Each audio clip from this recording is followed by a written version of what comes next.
រឿងតុនផ្នល់កំណាចភាគទី11នៅឡានឈើចាប់ដោយដែលបានប្រាប់បងប្រុសគេក៏សង្ស័យដែរថាហេតុអីមុខរបស់ Nancy ស្តៀងនឹងខ្លួនឯងម្លេះតែព្រោះមិនចង់គិតច្រើនមិនចង់ធ្វើបាបអារម្មណ៍របស់ Jiyeon និង Nicola ធ្វើឲ្យគេជ្រើសរើសមិនយកចិត្តទុកដាក់ចាស់គិតថាព្រោះខ្លួនឯងដាក់គំនាបនិងស្ដីបន្ទោសធ្វើឲ្យ Noel រត់ចេញពីផ្ទះទៅក្មួយស្រីត្រូវគំព្រាឪពុកដូច្នេះហើយធ្វើឲ្យគេចាប់អារម្មណ៍និងយកចិត្តទុកដាក់តែរឿងរបស់ Nicola ប៉ុណ្ណោះដោយមើលរំលងកូនស្រីបង្កើតប៉ាឈឺទេបើរៀនចាប់ដៃដែលមានរបួសរបស់ឪពុកមកផ្អឹបនឹងថ្ពាល់ទឹកមុខនាងតូចសោកសៅនិងពោពេញទៅដោយការឈឺចាប់ទើបធ្វើឲ្យ Nolan រហ័សបដិសេធមុខរបស់កូនស្រីតូចអាចក្តោបដោយដៃតែម្ខាងបានកាន់តែឃើញក៏កាន់តែធ្វើឲ្យ Nolan មានអារម្មណ៍ដឹងខុសខ្លាំងគេសន្យាចំពោះខ្លួនឯងថានឹងមិនធ្វើឲ្យបូរ៉ានិងកូនម្នាក់ទៀតដែលមិនទាន់បើកភ្នែកមើលពិភពលោកត្រូវឈឺចាប់ទៀតនោះទេបាត់ឈឺហើយម៉ាក់ធ្វើបែបនេះពេល Nancy ឈឺតែមួយផ្លែតក៏ជាទោះនិយាយបែបនោះតែបូរីននៅតែអណ្ដើតអណ្ដោទៅ Nolan អោកូនស្រីណាស់ដៃថាថ្ពាល់នឹងជូតទឹកភ្នែកឲ្យព្រមទាំងលើកឡើង3កូនទិញអីមកខ្លះ Nolan បដូររឿងនិយាយមិនចង់ឃើញទឹកភ្នែកកូនទៀតប៉ុណ្ណឹងគេក៏មានអារម្មណ៍ដឹងខុសសឹងតែមិនអភ័យទោសឲ្យខ្លួនឯងទៅហើយមានអារម្មណ៍ថាដោយខ្លួនឯងលិចលង់ទៅក្នុងនរកដ៏សែនផ្អែមល្ហែមចង់វេទនាខ្លាំងជាងនេះតែក្តីស្រឡាញ់របស់បូរីនជួយទាញមកវិញទិញនំមកហើយក៏ទិញនំរបស់ម៉ាក់ដែរបូរីនលើកដៃជួយទៅភ្នែកបណ្ដានិយាយបណ្ដាធ្វើឲ្យ Nolan ផ្ទុះសំណើចចុះរបស់ប៉ាមានទិញមកហើយនៅនឹងអ៊ំខូណេបូរីនបូចមាត់ឲ្យឪពុកងាកទៅរកអ៊ំប្រុសដែលឈរនៅឆ្ងាយគេខាស់និងខូណេមិនបានដើរមកជិតពួកគេរលិញរលងទឹកភ្នែកពេលឃើញរូបភាពឪពុកកូនទាំងពីរអ៊ំខូណេខ្ញុំសុំនំរបស់ខ្ញុំបានទេអូបានខូណេភ្ញាក់ស្មារតីពេលសម្លេងដ៏ពីរោះរបស់អ្នកនាងតូចហើយគេជូតទឹកភ្នែកហើយក៏ដើរមករកចៅវាយដែលមានគេខាដើរតាមទៅរកម៉ាក់ទៅម៉ាក់ប្រហែលជាឃ្លានហើយបាទ Nolan ព្រមទទួលយកភាពបរាជ័យញញឹមដាក់ភាពគួរឲ្យស្រឡាញ់របស់កូនស្រីដែលដោយទឹកអមរិតជួយព្យាបាលរបួសឲ្យព្យាបាលដោយមិនគួរឲ្យជឿបូរ៉ាលងលក់បន្ទាប់ពីបាននិយាយជាមួយ Nolan ដែលនាងមានទឹកភ្នែកនិងការឈឺចាប់ចិញ្ចឹមបេះដូងដោយរដងរហូតដល់សាំងទៅហើយនៅអំឡុងពេលនោះនៅអែលនិងជីយ៉នក៏មកសួរសុខទុក្ខបាននិយាយជាមួយ Nolan មួយសន្ទុះមុននឹងជីយ៉នមកលាបូរ៉ាពេលត្រូវត្រឡប់ទៅភូមិគ្រឹះស៊ីវ៉ានៅអាតែនដោយសារវិវានជូននីកូឡាមកផ្ទះទៅត្រូវស្រោតដំណើរទៅដោយសារខានជក់មុខកូនស្រីយូរហើយមើលថែខ្លួនឯងឲ្យបានល្អមានអីត្រូវពិចារណាត្រូវគិតកុំឆេះឆាយទៀតជីយ៉នប្រាប់ខណៈដាលីអ្នកជំងឺណូអាក៏មកតាមមិនដឹងថាទៅនិយាយអីជាមួយ Nolan ពីអង្កោព្រោះពេលនេះពីរអ្នកបងប្អូនស៊ីវ៉ានិយាយគ្នាដូចមុនវិញហើយគ្មានភាពប្រេះឆាឲ្យឃើញយល់ហើយខ្ញុំនឹងមិនធ្វើបាបកូនទៀតទេបូរ៉ាញញឹមសោកសៅគិតថាខ្លួនឯងល្ងងណាស់បន្ទាប់ពីធ្វើរឿងល្ងីល្ងើមិនគិតថានឹងធ្វើវាជាលើកទី2ឲ្យចឹងក៏ល្អបើចឹងបើកចិត្តនិយាយជាមួយ Nolan ឲ្យស្រួលបួទៅគេក៏គួរអាណិតណាស់ដែរព្រោះចង់ឲ្យ Nolan និងបូរ៉ាសម្រាប់សម្រួលយល់ចិត្តគ្នាទៅជាយ៉នព្យាយាមនិយាយឲ្យអ្នកជំងឺយល់ចិត្តអ្នកអង្គម្ចាស់ដ៏គួរអាណិតម្នាក់នោះតែបូរ៉ាបែរជាស្ងប់ស្ងាត់មិនមាត់មិនកណែដឹងទេ Nolan ជាអ្នកមកសុំលេងលះខ្ញុំដល់ផ្ទាល់គេលេងឲ្យខ្ញុំស្លុតតែម្ដងជាយ៉នញញឹមពេលបូរ៉ាងាកមកមើលដោយការភ្ញាក់ផ្អើលហើយក៏រហ័សអើនមកវិញកុំធ្វើពិតជាមិនដឹងមិនលឺទាំងដឹងហើយថាវាមានន័យយ៉ាងម៉េចហើយពេលនេះនៅឯក៏ដកឈ្មោះចេញពីប្រអប់ប៉ារបស់ Nancy ដែរមិនដឹងទេថាពីរអ្នកនោះនិយាយគ្នាយ៉ាងម៉េចតែចង់ប្រាប់ថា Nolan គេផ្លាស់ប្ដូរច្រើនណាស់ព្រោះអ្វីនាងគួរតែដឹងច្បាស់ឈប់ធ្វើបាបខ្លួនឯងទៅបូរ៉ាមនុស្សយើងកើតមកមានជីវិតតែមួយនឹងបានតែម្ដងប៉ុណ្ណោះអាត្មានិយមបន្តិចទៅ มันจังធ្វើដើម្បីខ្លួនឯងក៏គិតថាធ្វើដើម្បី Nancy ដែរបូរ៉ាធ្វើមុខមីងមៀងមិនយល់ពីអ្វីដែលជាយ៉ននិយាយទៅអ្នកនិយាយអស់សំណើចពេលនេះណាជាពេលវេលាដាក់ទោសនៅឡែនហើយសំសបាត់អាពាហ៍ពិពាហ៍ធានាថាកែច្បាស់ជាឲ្យជាយ៉នខ្សឹបប្រាប់ប្រហែលជារូបភាពគូឲ្យចង់មើលបើសិននៅឡែនអង្វរកសុំឲ្យបូរ៉ាចោះសម្បត្តិអាពាហ៍ពិពាហ៍ជាមួយអត់ទេបូរ៉ាសើចទាំងជូរចត់នាងមិនសង្ឃឹមខ្ពស់ដល់ថ្នាក់នោះព្រោះដឹងឋានៈរបស់ខ្លួនឯងម៉េចក៏ថាអត់ពេលនេះមិនដឹងថាជីវិតឬបេះដូងរបស់គេឲ្យនាងអស់ហើយជាយ៉នប្រាប់ការពិតតែបូរ៉ានៅតែសោកសៅទៅនាងមិនហ៊ានដេញដោលទៀតបូរ៉ាមិនជឿសម្ដីរបស់ជាយ៉នសូម្បីតែបន្តិចនាងលានឹងអរគុណអ្នកមកខាងទៀតដែលខំមកសួរសុខទុក្ខបន្ទាប់មកក៏ញញឹមដាក់កូនស្រីដែលដើរចូលមកស្លាប់ហើយ Nancy ឈាមឬ Nancy អាវកូនប្រឡាក់ឈាមបូរ៉ាឧទានដោយការផិតភ័យពេលឃើញអាវរបស់កូនស្រីប្រឡាក់ឈាមមិនមែនទេមិនមែនឈាមរបស់ Nancy បូរីមប្រាប់ខ្លាចម្ដាយយល់ច្រឡំហើយតែត្រូវនឹងស្អីមកហ្នឹងនាងព្រួយបារម្ភខ្លាចកូនមានរបួសហើយមិនហ៊ានប្រាប់ការពិតប៉ាមានរបួសតើប Nancy ជូនឲ្យផ្លុំអមភាំងឲ្យឆាប់ជាដូចដែលម៉ាក់ធ្លាប់ធ្វើឲ្យ Nancy នឹងអីនាងតូចអធិប្បាយទៅបូរ៉ាអត់មិនបាននឹងងើយមុខមើល Nolan ដែលអង្គុយលើសាឡុងគេនៅតែនិយាយទូរស័ព្ទហើយក៏សង្កេតឃើញដៃរបស់គេមានរបួសចង់ដឹងថាគេមានរបួសដោយរបៀបណាហើយឈឺខ្លាំងដែរទេតែមិនហ៊ានសួរនាំតែប៉ាប្រាប់ថាមិនឈឺទេអងភាំងហើយក៏លែងឈឺនាងតូចនិយាយលឺចែកចាយទៅបូរ៉ាអាចទុកចិត្តបានថាអ្នកកំឡោះប្រហែលជាមិនកាត់អីធ្ងន់ធ្ងរដោយដល់កូនស្រីប្រាប់ម៉ាក់ចាបូរ៉ាអោនមើលមុខកូនពេលលឺសំឡេងហៅដល់ប្រកាសប្រជាប៉ាផ្ដាំមកសួរថាម៉េចសំឡេងអ្នកម្ដាយញ័រមិនតិចនោះទេព្យាយាមធ្វើចិត្តឲ្យរឹងមិនថាបានលឺអ្វីបន្ទាប់ពីនេះក៏ដោយប៉ាសួរថាបើត្រឡប់ទៅផ្ទះវិញម៉ាក់រៀបការជាមួយប៉ាបានទេប៉ាចង់រៀបការជាមួយម៉ាក់បូរីមសួរព្រមទាំងងក់ក្បាលផ្ងក់ដោយភាពប្រកបប្រជាធ្វើឲ្យបូរ៉ាភ្ញាក់ផ្អើលគិតថាកូនស្រីនិយាយដល់ខ្លួនឯងព្រោះចង់ឲ្យឪពុកម្ដាយរស់នៅជាមួយគ្នា Nancy ក៏និយាយលេងឬអត់បែបនេះជាក្មេងមិនល្អទេគ្មានទេ Nancy មិនបាននិយាយលេងប៉ាសួរបែបនឹងពិតមែនហើយក៏ចង់យកចិញ្ចៀនមកឲ្យដែរនាងតូចលើកចិញ្ចៀនដាក់ពីមុខម្ដាយព្រមទាំងធ្វើភ្នែកព្រិចដូចគ្នានឹងត្បូងពេជ្រដែលកំពុងដេញពន្លឺធ្វើឲ្យបូរ៉ា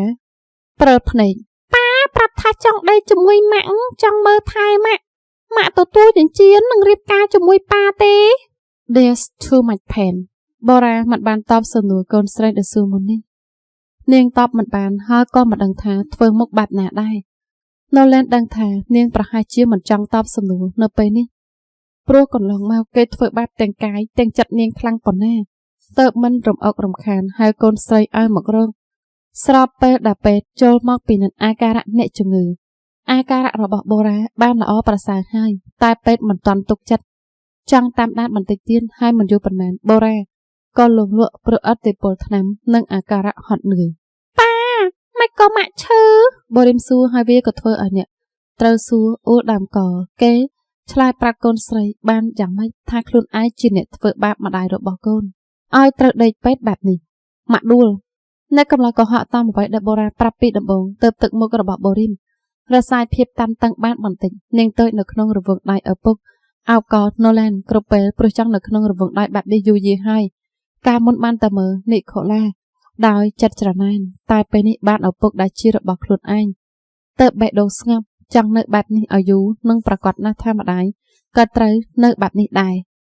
ម៉ាក់ជាដែរទេនាងតូចសួរបន្តមើលគិលានុបដ្ឋាយិកាដែលដាក់សេរ៉ូមថ្មីឲ្យម្ដាយតើតែគិលានុបដ្ឋាយិការៀបចំអីវ៉ាន់ប្រឹងដែរចេញទៅស្រ័យប្រាប់អ្នកគ្រូពេទ្យលាងរបួសឲ្យប៉ាបន្តិចនាងតូចឃើញថារបួសក្នុងដៃរបស់ឪពុកមិនតាន់ជាទៅចង់ឲ្យមានអ្នកលាងឲ្យម្ដាយទេ Nancy បន្តិចទៀតរបួសបាក់ក៏ជាអ្នកកំឡោះប្រាប់តែនាងតូចក្រវីក្បាលវាមិនតាន់ជាបូរ៉ានិយាយដល់សំឡេងញ័រ Nolan ក៏មិនចង់ឲ្យកូនស្រីព្រួយបារម្ភ Tớp ngộ các bạn. Ai chăng chăng mới plan. Xong tự dụcឧបករណ៍ សិន គឺលៀនឧបថាជាការប្រាប់ tớp Nancy អនុញ្ញាត ដែលការងក់ក្បាលនឹងអោនកំណត់ដែលគួរឲ្យស្រឡាញ់នៅក្នុងខ្សែភ្នែករបស់ឪពុកគ្មានអ្វីគួរឲ្យស្រឡាញ់គួរឲ្យអាណិតដោយភាពញញឹកនិងវិធីអង្វរកដ៏គួរស្រឡាញ់បែបនេះទៀតទេគេថាថ្ពកូនខ្សឹកខ្សឹកចំណែកគេខាចង់ឃើញរូបភាពនេះយូរហើយមានអារម្មណ៍ស្កប់ស្កល់រំភើបក្នុងបេះដូងបូរីមគួរឲ្យអាណិតណាស់ខ្វះឪពុកអស់រយៈពេលជាច្រើនឆ្នាំត្រូវការក្តីស្រឡាញ់ជាងអ្វីទាំងអស់ទោះបូរ៉ាជាចាំមើលថាយកចិត្តទុកដាក់បានល្អគ្រប់គ្នានៅក្នុងផ្ទះសុទ្ធតែស្រឡាញ់ប៉ុន្តែពេលឃើញនីកូឡាមានអាយុដំណើរគ្នាមានឪពុកមករហូតប្រហែលជាមានការប្រៀបធៀបជាច្រើនដោយមិនចាំបាច់សង្ស័យហេតុអី Nancy ផ្លុំរបួសឲ្យប៉ាហើយមិនជាអញ្ចឹងនាងទៅសួរដោយការសង្ស័យ Nolan ក៏ឲ្យចម្លើយមិនបានដែរមិនដឹងថាតបយ៉ាងណាដើម្បីកុំឲ្យកូនមានអារម្មណ៍យ៉ាប់យ៉ឺនឬខូចចិត្តតែ Borim ក៏សរុបដោយខ្លួនឯង Nancy ប្រហែលមិនពូកែត្រូវឲ្យម៉ាក់ធ្វើឲ្យប្រហែលអញ្ចឹងហើយបើតិចទៀត Nancy នឹងពូកែដូចម៉ាក់ Nolan ញញឹមហើយក៏មើលជាជាងក្នុងដៃកូនស្រីព្រោះបូរ៉ាមិនតាន់ទទួលជើងគេខាស់គេហៅមនុស្សចំណិតបាត់អញជួយទៅទិញខ្សែកឲ្យខ្ញុំបន្តិចរើសឲ្យវាល្អបន្តិចម៉ូតដែលកូនក្មេងពាក់ឲ្យមិនចាញ់ចវាយប្រាប់ទៅគេខាស់មើលអ្នកនាងតូចនឹងចវាយដល់ពេលនេះដូចកូនស្វាតាំងមេមិនរបេះឲ្យអ្នកនាងពាក់ឬមិនបាច់ខ្សែកធំពេកទេនឹងកុំយកបន្តោងបានហើយចង់បានអីទៀតឬអត់តាមពិតគេខាស់មិនចាំបាច់ធ្វើដោយខ្លួនឯងក៏បានគ្រាន់តែបញ្ជាជាមួយការតែរឿងនេះគេចង់ចាត់ការដោយផ្ទាល់អត់ទេចុះ Nancy កូនចង់ញ៉ាំអីទេ Nolan សួរកូនដោយការយកចិត្តទុកដាក់កន្លងមកមិនបានមើលថែកូនស្រីដូច្នេះហើយទើបចង់ប៉ះពើឲ្យបូរ៉ានិង Borim តាមដែលខ្លួនឯងអាចធ្វើបានមិនអីទេចាំឲ្យម៉ាក់ភ្ញាក់សិនហើយចាំសួរម៉ាក់ Nancy ញ៉ាំដូចម៉ាក់ក៏បានបេះដូងរបស់អ្នកស្ដាប់សឹងតែរលាយមិនថាជា Nolan ឬគេខាស់មិនចង់រំខានចវាយទើបដើរចេញទៅចំណែកលោកឪពុកក៏អោបកូនស្រីណែនដោយអារម្មណ៍ទាំងអាណិតនិងស្រឡាញ់ក្នុងពេលតែមួយប៉ា Nancy ដកដង្ហើមមិនចាញ់ប៉ាសំទោស Nancy ដែលធ្វើឲ្យកូនគួរអាណិតបែបនេះអស់រយៈពេលយ៉ាងយូរ Nancy គួរឲ្យអាណិតឬបើរិមសួរព្រឹសមិនយល់ទៅ Nolan សាច់នឹងដកដង្ហើមធំប៉ាសួរកូនមិនបានពិតមែន Nolan សន្យាជាមួយខ្លួនឯងថានឹងមិនធ្វើបាបឲ្យកូនស្រីនិងភរិយាត្រូវឈឺចាប់បែបនេះតទៅទៀតទេប៉ាស្រឡាញ់កូនអាការរបស់បូរ៉ាកាន់តែប្រសើរមួយមកពីនាងបានកម្លាំងចិត្តពីកូនស្រីដែលព្យាយាមលើកទឹកចិត្តមករហូតក្រោយពីនោះ Nolan ក៏នៅក្បែរចាំសួរនាំដល់ការព្រួយបារម្ភរហូតធ្វើឲ្យនាងមិនហ៊ានប្រាប់តាមត្រង់ថានាងចង់នៅជាមួយកូនស្រីតែពីរនាក់ Borim ក៏សប្បាយចិត្តដែលមានឪពុកហើយតែងតែជួយនិយាយឲ្យ Nolan ធ្វើឲ្យនាងសឹងតែមិនអាចជ្រែកកណ្ដាលបានម៉ាក់ Borim និយាយដល់ភាពប្រកបប្រជាពេលបូរ៉ាញ៉ាំបាយលេបថ្នាំរួចរាល់នាងក៏ងាកទៅញញឹមដាក់កូនស្រីចាម៉ាក់ជួយថែរបួសឲ្យប៉ាបន្តិចបានទេនាងទៅសួរបូរ៉ាក៏ងាកយឺតទៅមើល Nolan ដាក់អង្គុយនៅមិនឆ្ងាយគេកំពុងតែអង្គុយមើលការងារក្នុង laptop ដែលរបស់គេមានរបួសនិងបងរុំម៉ាក់បូរ៉ាភ្ញាក់ស្មារតីចានឹងងាកមកញញឹមដាក់កូនស្រីសឹងតែភ្លេចទៅហើយថាមុននេះ Borim និយាយអីខ្លះថែរបួសឲ្យប៉ាបន្តិច Nancy ធ្វើហើយតែរបួសប៉ាមិនជាគឺថានាងតសំណួរកូនមិនបានការថារបួសដែលថានោះជាចិត្តវិទ្យាពេលដែល Borim ដួលឬមានរបួសតូចតាចនាងតែងតែថាមករបួសឲ្យប្រាប់ថាមិនឈឺទេនោះហើយដែលធ្វើឲ្យ Borim ឈប់យំនិងប្រាប់ថាជាដែលប្រកាសណាស់ថាវាប្រាការមិនបានទេចំពោះមនុស្សធំប៉ា Borim ងាកទៅហៅឪពុកធ្វើឲ្យបូរ៉ាអន្ទែងកុំចឹងអី Nancy ប៉ាកំពុងធ្វើការបូរ៉ាមិនចង់និយាយជាមួយ Nolan នៅពេលនេះនឹងគិតថាអ្នកកំឡោះក៏ប្រហែលជារវល់ទៅមិនហាម5តែស្មានមិនដល់ថាគេងើបមករកភ្លាមពេលដែលកូនស្រីទៀមទាយ៉ាងម៉េចកូនគេដើរមកអង្គុយនៅកែមក្រេអ្នកជំងឺ Borim ក៏អង្គុយក្បែរម្ដាយម៉ាក់នឹងថែរបួសឲ្យជានាងតូចប្រាប់នាងម្ដាយឧទាននាងចង់ខ្យល់គោចំពោះការសម្រេចចិត្តរបស់កូនខ្លាំងណាស់តែ Borim នៅតូចពេកតើបចិត្តគំនិតស្មោះត្រង់មិនដឹងខ្យល់អីដូច្នេះហើយប្រហែលមិនយល់ពីស្ថានភាពរវាងឪពុកម្ដាយដែលមិនសូវល្អមែនឬ Nolan ធ្វើជាសួរទាំងដឹងហើយថាបូរ៉ាមិនចង់ឲ្យមកចិត្តតែមើលទៅម៉ាក់មិនចង់ថារបួសឲ្យប៉ាទេ អ្នកកំឡោះលាក់ស្នាមញញឹមបានយ៉ាងចិត្តល្អធ្វើពុតជាសោកសៅធ្វើឲ្យកូនស្រីពេបមាត់តាមម៉ាប៉ាឈឺមករបួសឲ្យប៉ាបន្តិចនាងតូចអង្រួនដៃម្ដាយកាយភ្នែកមូខ្លំក៏ជោកដោយដំណក់ទឹកគួរឲ្យអាណិតបូរីមចាញ់គាល់ឪពុកធ្វើឲ្យបូរ៉ាខឹងដែលគេយកភាពមិនដឹងខ្យល់អីរបស់កូនមកធ្វើឲ្យនាងលំបាកចិត្តបែបនេះមិនអីទេណែនស៊ីបន្តិចទៀតរបួសប៉ានឹងជាមិនសូវឈឺទេឃើញទឹកមុខតវ៉ារបស់ភេជាណូឡានក៏មិនចង់បង្ខំចិត្តទៅញញឹមដាក់កូនស្រីតែថាម៉ាក់បូរីមមានទឹកមុខសោកសៅរលែងរលងទឹកភ្នែកចាប់ដៃម្ដាយហើយក៏ញឹកញាក់ដាក់គូឲ្យអាណិតកុំចឹងឲ្យកូនកុំរំខានម៉ាក់ឲ្យម៉ាក់សម្រាប់ល្អជាងតោះទៅជាមួយប៉ាណូឡានមិនចង់រំខានការសម្រាប់របស់ភេរយាអ្នកជំងឺត្រូវការសម្រាប់ទៅគេទាញកូនស្រីចេញតែបូរីមមិនព្រមទឹកភ្នែកក៏ស្រក់ធ្វើឲ្យឪពុកម្ដាយភ័យអូខេណែនសេចាំម៉ាក់ថាប្របួសឲ្យប៉ាឈប់យំតែបូរ៉ាប្រាប់ដល់សម្លេងដល់សតុនបូរីមក៏ឈប់យំភ្លាមហាក់ដូចបញ្ជាបានហើយក៏សម្លឹងមើលមុខម្ដាយដែលកាយភ្នែកមូខ្លំម្ដាយក៏បដិសេធមិនបានមកខំចិត្តងាកទៅមើលមុខអ្នកកំឡោះហើយក៏ទម្លាក់មុខចុះមិនហ៊ានប្រសាប់ភ្នែកជាមួយគេយូរលើកឈើត្រង់ណាទេនាងសួរហើយក៏ដឹងដែរថាគេមានរបួសលើដៃប៉ុន្តែដែលមិនដឹងថាទៅត្រូវនឹងអ្វីត្រង់នេះគេហុចដៃឲ្យនាងទៅនាងចាប់ដៃរបស់គេដោយបេះដូងលោតញាប់ចិត្តរបស់បូរ៉ាកំពុងតែរសាប់រសល់ចិត្តមួយវាឈឺចាប់ដោយសារការធ្វើបាបដល់យូយាមួយទៀតក៏យល់ពីហេតុផលចិត្តអាក្រក់របស់គេព្រោះរឿងទាំងអស់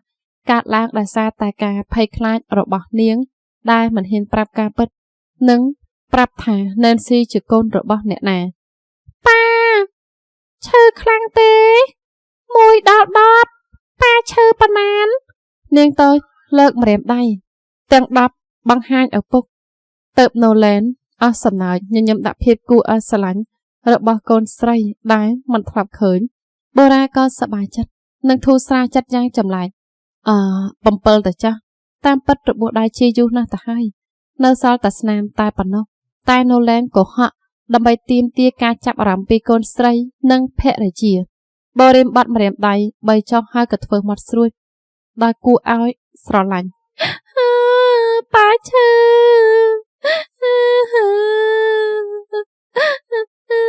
នាងយំធ្វើឲ្យណូឡែនរហ័សលើកមកអង្គុយលើភ្លៅហើយលួងលោមមិនអីទេតិចទៀតជាហើយមែនទេម៉ាក់ថែបតែបន្តិចក៏ជាគេញញឹមលាក់គំនួចហុចដៃទៅឲ្យភរិយាដែលធ្វើមុខខ្មោម៉ាក់ត្រូវថា7ដងប៉ាឈឺដល់ទៅ7បូរីមយើងអណ្ដាតអណ្ដកតែអ្នកម្ដាយនិយាយអីមិនចេញនាងត្រូវថែបណូលេនដល់ទៅ7ដងផងឬទោះដៃក៏ដោយតែវារៀងរឹងយ៉ាងម៉េចក៏មិនដឹងដែលកន្លងមកអ្នកកំឡោះក៏ហក់បោកប្រាស់នាងគ្រប់សារពើហើយមកធ្វើល្អបែបនេះទៅប្រុងប្រយ័ត្នសង្ស័យថាគោលបំណងពិតប្រាកដគេគឺអ្វីម៉ាប៉ាឈឺថែបទៅក៏ស្រីយំដៃគួរឲ្យអាណិតទៅបរាទាញដៃអ្នកកំឡោះមកថែបដៃអាការៈញ័រតិចនាងអត់ដង្ហើមផ្អើបបោះមាត់ទន់ល្មើយនៅក្នុងដៃតាំងចិត្តថាបងរុំរបួសមិនចង់ប៉ះស្បែករបស់គេដល់ផ្ទាល់ពេលវេលាកន្លងផុតទៅមិនដល់1នាទីតែសម្រាប់នាងវាយូរយាខ្លាំងណាស់ដល់ថ្នាក់បែកញើសចូលខ្លួនរីករាយហើយនាងនិយាយដោយភាពអំអៀនខឹងដល់ណូឡែនប្រើវិធីកំណាចខ្ចីដៃកូនស្រីដើម្បីធ្វើឲ្យនាងបាត់ខឹងគេប៉ានៅឈឺទេ1ដល់10ប៉ាឈឺប៉ុន្មានបូរីមលើកដៃជួទៅភ្នែកសួរសំណួរដដែលធ្វើឲ្យណូឡែនរកឱកាសចូលទៅចិត្តភរិយាបានទៀត1នៅឈឺឬបូរីមពេមាត់យំតែត្រូវឪពុកលើកដៃខ្ទប់មាត់មិនឲ្យកូនយំទៀតស្នាមថែបរបស់ម៉ាក់ល្អណាស់ប៉ាបាត់ឈឺហើយតែមួយទៀតក៏ជាតែម្ដងនេះម៉ាក់សុំធ្វើដោយខ្លួនឯងធ្វើដោយខ្លួនឯងឬនាងទៅផ្អៀងកសួរដោយការសង្ស័យប៉ព្រិចភ្នែករហូតដល់ទឹកភ្នែកស្រក់មុខតូចគួរឲ្យស្រឡាញ់ក្រហមងាងមិនថាថ្ពាល់ច្រមុះឬចិញ្ចើមក៏ក្រហមណូឡែនទាំងអាណិតទាំងស្រឡាញ់ចង់អោបបែបនេះជារៀងរហូតយ៉ាងម៉េចទៅហើយជាពេលណាពេលនេះនឹងអីនាងម្ចាស់ល្បិចច្រើនឆោអាកាសដែលបូរ៉ាមិនតាន់បានត្រៀមខ្លួនអោនទៅថាបបោមាត់របស់នាងភ្លាមបូរ៉ាស្ពេចខ្លួនដោយការភ្ញាក់ផ្អើលដឹងខ្លួនម្ដងទៀតនៅកំឡោះក៏ថយចេញឆ្ងាយទៅហើយនាងខឹងពេកដែលគេសើចហើយក៏ងាកទឹកសឹកខ្សៀវដាក់ត្រចៀកកូនស្រីជាហើយជាអររលីងលែងឈឺហើយណូឡែនប្រាប់កូន ភ្នែកក៏មើលបរាដល់ពេលនេះមុខឡើងក្រហមងៀងហើយក៏ផ្ដួលខ្លួនដេកមុននឹងខិតទៅចិត្តបន្តិចទៀតប្រាដៃម្ខាងដែលមិនបានអោបកូនស្រីជួយសម្រួលនាងម៉ាក់ពូកែដល់ហើយសំឡេងរបស់បូរីមលើកដាច់ដាច់ព្រោះកម្លាំងអត់ដិនដកធ្វើឲ្យណូឡែនងាកមកមើលមែនម៉ាក់ពូកែណាប៉ាលេឈឺហើយគេញញឹមដាក់កូនស្រីហើយក៏ថើបនាងតូចដែរពេលនេះឈប់យំទៅប៉ាលេឈឺហើយចាបូរីមងក់ក្បាលផ្ងក់ហើយក៏លើកដៃអោបកឪពុកបូរ៉ាទៅសម្រាប់ទៅមានអីហៅខ្ញុំបានណាបន្ទាប់ពីរំខានធ្វើឲ្យនាងក្រមុំខ្មោមុខហើយណូឡែនក៏សប្បាយចិត្តមានអារម្មណ៍ល្អគិតថាកិច្ចទៅសម្ងាំធ្វើការ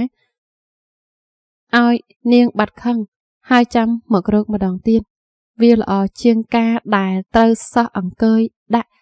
ដូច្នេះហើយទើបអ្នកកំឡោះសប្បាយចិត្តរហូតដល់ខ្លួនឯងនៅសង្ស័យថាចូលចិត្តធ្វើបាបភេទជាឲ្យយំឬអត់បូរ៉ាមិនតបតាមមើលកូនស្រីហើយក៏ញញឹមម៉ាក់លេឈឺហើយតែពេលនេះម៉ាក់វិលមកម៉ាក់សុំដេកបន្តបន្តិចទៀតបូរ៉ាប្រាប់តាមពិតនាងមិនបានងងុយដេកតែខ្មាស់អៀនមិនអាចមើលមុខណូឡែនបានទៅធ្វើពុតជាបិទភ្នែកតែរាងកាយក៏ល្វើយណាស់ដែរត្រូវភាពហត់នឿយរាក់ទាក់ធ្វើឲ្យទប់ទល់នឹងភាពងងុយមិនបាន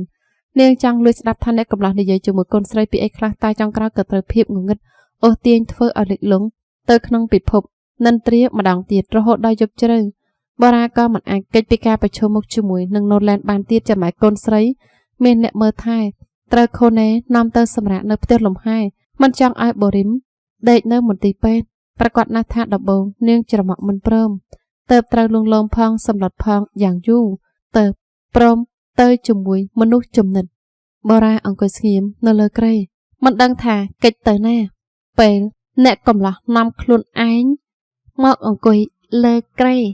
ព្រមជាមួយនឹងមានក្លិនដាក់សម្ពាធគួរឲ្យខ្លាចខ្ញុំមានរឿងចង់និយាយជាមួយនាងឲ្យយល់ចានាងតបនឹងមើលដៃខ្លួនឯងដែលច្របាច់បំពង់កក៏ស្អិត